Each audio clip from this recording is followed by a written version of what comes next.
A'udzubillahi minasyaitonirrajim. Bismillahirrahmanirrahim. Alhamdulillahirabbil alamin wassalatu wassalamu ala rasulihil karim wa ala alihi wa sahbihi ajma'in. Qala rabbi shrah li sadri wa yassir li amri wahlul 'uqdatam min lisani yafqahu qawli. Tuan-tuan yang dirahmati Allah, Assalamualaikum warahmatullahi taala wabarakatuh. Bertemu lagi kita di siri Qalbil Quran yang ke-16. Kali ini tuan-tuan dan puan-puan yang dirahmati Allah, ingin saya mengajak tuan-tuan dan puan-puan untuk meneliti kisah Musa di dalam Al-Quran. Khususnya kisah tongkat Musa menjadi ular di dalam Al-Quran. Kita akan lalui fasa-fasanya, cerita-ceritanya, sehingga kita menemui beberapa fakta yang amat menarik. Mari kita ikuti fakta kisah Musa di dalam Al-Quran. Fakta kisah Musa di dalam Al-Quran, pertama sekali ia bertebaran di dalam banyak surah. Kisah Musa ini berada di dalam banyak surah. Dia tidak berada di dalam satu surah khusus seperti mana surah Yusuf alaihi salam dan surah Nabi-Nabi yang lain. Kedua, bahagian-bahagian ceritanya ada yang berulang di surah yang lain dan ada yang tidak berulang. Seperti mana kisah Musa dan Khidir hanya berada di dalam kahfi. Cerita Musa dan Baqarah hanya berada di dalam surah Baqarah. Dan pertembungan di antara Musa dan Firaun ini berada di dalam banyak surah. Ulama mengatakan kerana pentingnya iktibar daripada kisah-kisahnya Musa alaihi salam ini, ia perlu ditebarkan di dalam banyak surah. Kerana kita akan membaca surah mana pun, kita akan bertemu dengan kisah Musa dan iktibar yang perlu kita ambil daripada kisah tersebut. Dan yang keempat, faktanya ialah ia ibarat puzzle. Perlu disusun rapi, lengkap. Pasti tiada sebarang percanggahan. Jika kita susunnya tidak lengkap, kita akan menghadapi masalah dan kita akan mengatakan bahawa kisah Musa ni ada masalah. Kadang jadi hayyah, tongkatnya dilempar, kadang jadi hayyah, kadang jadi so'ban. Ini orang yang tidak meneliti pasti akan menemui perkara ini seolah-olah bercanggah. Kisah Musa bermula ketika beliau lari daripada Firaun. Ini kisah untuk beliau mendapat wahyu. Lalu lari ke Madian. Dalam peta kita siapkan, tuan-tuan dan puan-puan boleh lihat. Ketika Musa lari ke Madian, bertemu dengan dua orang perempuan, kemudian berkahwin dengan salah seorangnya, dan mahar yang dijanjikan ialah ternak kambing keluarga tersebut selama 8 tahun atau 10 tahun. Setelah tamat tempoh tersebut, Musa minta izin untuk pulang ke Mesir. Dalam perjalanan pulang, ketika tiba di Tur Saina, di semenanjung Sinai ini, di waktu malam mereka sesat sampai di kaki gunung Tur.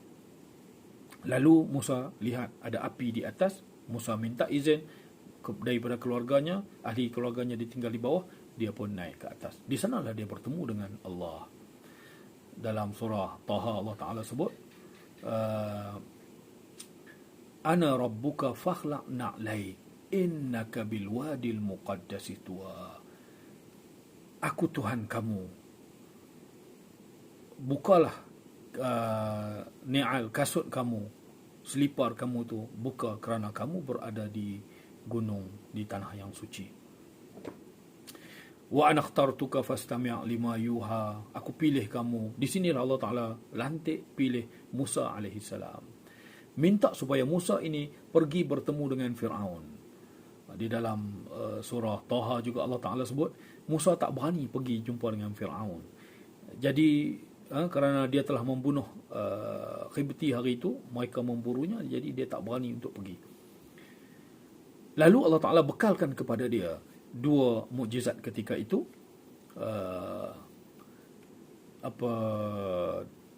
tongkat menjadi ular, yang kedua masukkan tangan di dalam baju, keluar tangan itu bercahaya.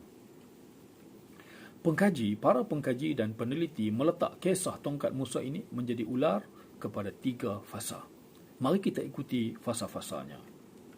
Fasa 1 ketika di Tur Sina. Inilah ketika dia pulang daripada Madian untuk pulang ke Mesir, mereka di Tur Sina, di atas bukit itu. Kisahnya berlaku di permulaan wahyu. Allah Ta'ala nak beri wahyu kepada Musa, dibekalkan 2 mukjizat, tongkat jadi ular tadi. Ular ketika itu hayyah. Ini di dalam surah Taha ayat 20 dan ayat 22. Jadi hayyah. Hayyah ini hanya ular kecil sahaja. Yang kedua, beri tangan, dimasukkan dalam baju, dikeluarkan menjadi cahaya. Di fasa kedua di istana Fir'aun, setelah Nabi Musa diberanikan dengan lantik Harun sebagai pendokongnya, 2 mukjizat dibawanya, barulah dia berani untuk pergi bertemu dengan Fir'aun. Di istana Fir'aun bermulalah misi dakwah terhadap Fir'aun. Lalu Musa bersama Harun ini menjelaskan tentang dakwah yang dibawa, risalah yang dibawa, hendaklah sujud tunduk kepada Allah Subhanahu wa taala. Lalu Firaun cabar, jika benar apa yang kamu bawa, pasti kamu ada sesuatu yang bukti yang luar biasa. Lalu dicampak tongkatnya. Tongkatnya itu menjadi So'ban. So'ban itu ular yang besar. Tadi di ketika yang pertama di Tur Sina, dicampak ular tadi menjadi ular kecil, kerana tujuan Allah hanya untuk memperlihatkan kepada Musa, kamu bila berhadapan dengan Firaun nanti, campak tongkat akan jadi ular. Ular kecil saja, kerana tujuannya bukan untuk menakutkan Musa. Tetapi ketika di istana Firaun ini, dicampak tongkatnya menjadi So'ban. So'ban adalah ular yang besar.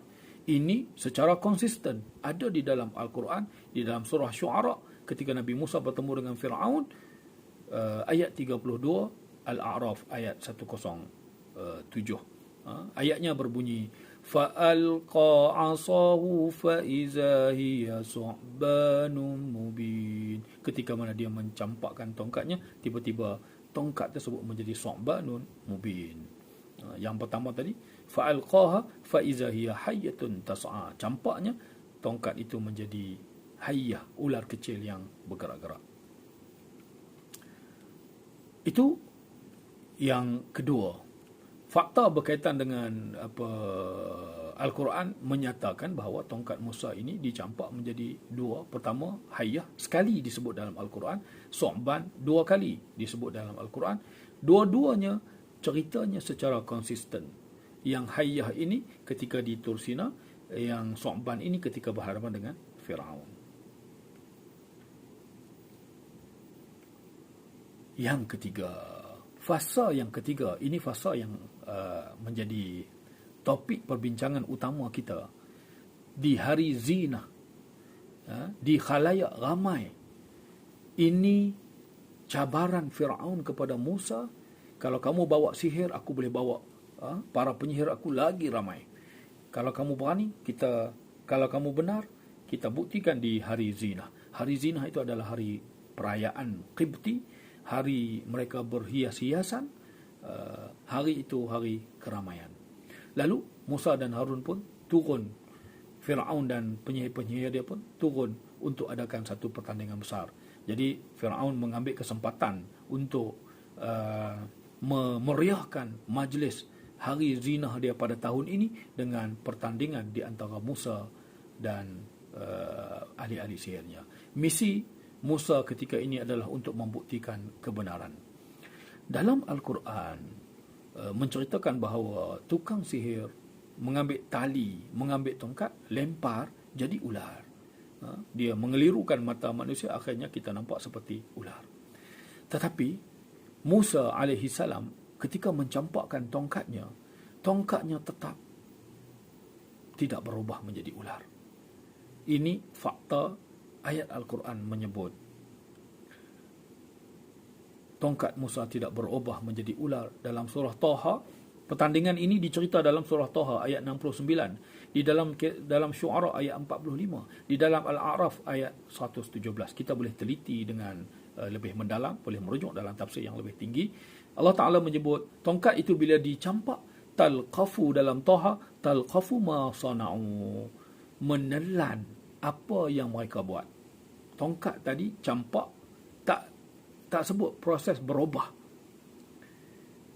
Tongkat tadi dicampak, dialah yang makan ular tersebut. ular-ular Fir'aun. Kemudian syu'ara talqafu ma yafikun, makan, menelan apa saja yang ada di sekitarnya. Sama ayat yang sama di dalam surah Al-A'raf, talqafu ma yafikun, yang menceritakan tentang tongkat ini menjadi ular kerana terbawa-bawa dengan campak tongkat Musa sebelum ini jadi hayyah, campak kali kedua di hadapan Firaun menjadi Thu'ban, campak kali ketiga mereka terus menceritakan jadi ular yang besarlah, sebab ular besarlah yang boleh makan ular-ular yang kecil. Ulama kata hikmah tongkat Musa tidak menjadi ular, pertama untuk bezakan mana sihir, mana mukjizat. Kalau tongkat Musa tetap menjadi ular, tidak ada beza di antara sihir dan mukjizat.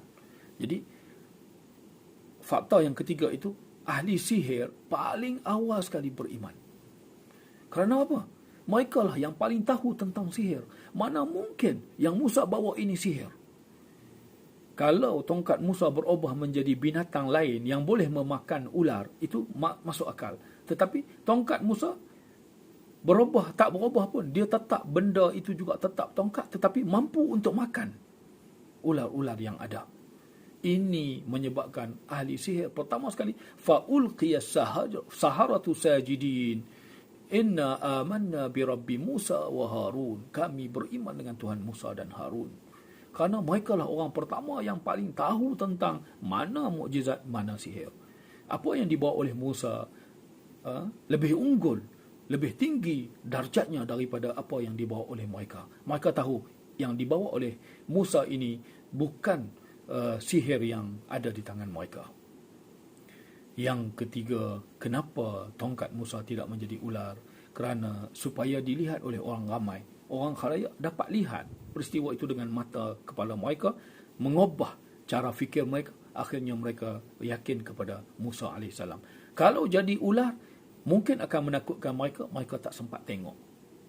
Musa baling tongkat, tongkat boleh makan. Tak payah ubah-ubah jadi ular.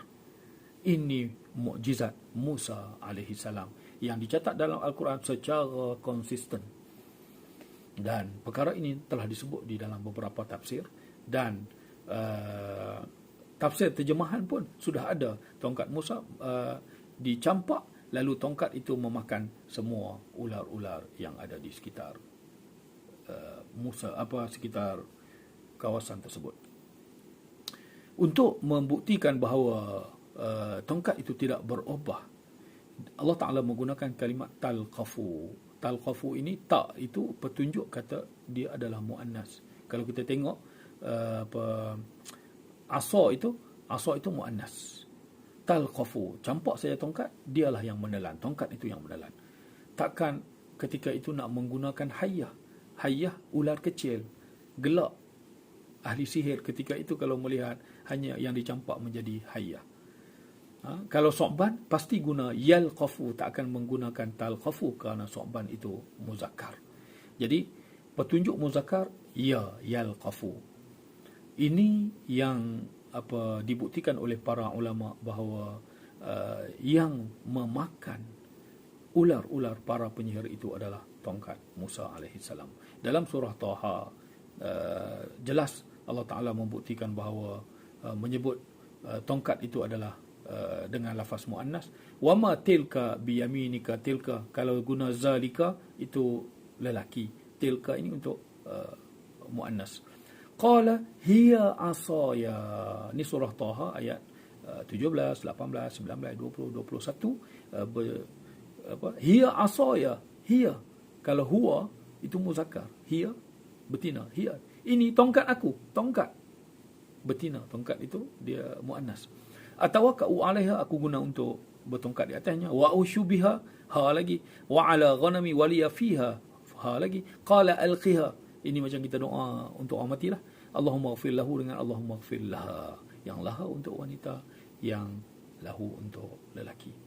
Tuan-tuan dan puan-puan yang dirahmati Allah, kali ini saya ingin mengajak tuan-tuan dan puan-puan untuk meneliti ayat-ayat ini. Tuan-tuan ada masa yang lebih luas, sila buka tafsir yang lebih besar. Mari kita dekatkan diri dengan Al-Quran, lebih memahami, lebih meneliti teks yang diletak oleh Allah sendiri. Jangan kita reka-reka bawa cerita baru untuk membuktikan akhirnya ceritanya tidak tepat. Sehingga bertemu lagi di Qalbil Quran seterusnya. Aqulu qawli hadza wa astaghfirullahal azim li wa lakum. Wassalamualaikum warahmatullahi taala wabarakatuh. Rahman, Rahman, sa'idni ya Rahman, ishrah sadri Quran, imla qalbi Quran, wasli hayati Quran. Lillah, lillah, ya fu'amal lillah, wali hifzi kitabillah, min awali bismillah, lil khatmi walir ridwan. Rahman ya Rahman, sa'idni ya Rahman, ishrah sadri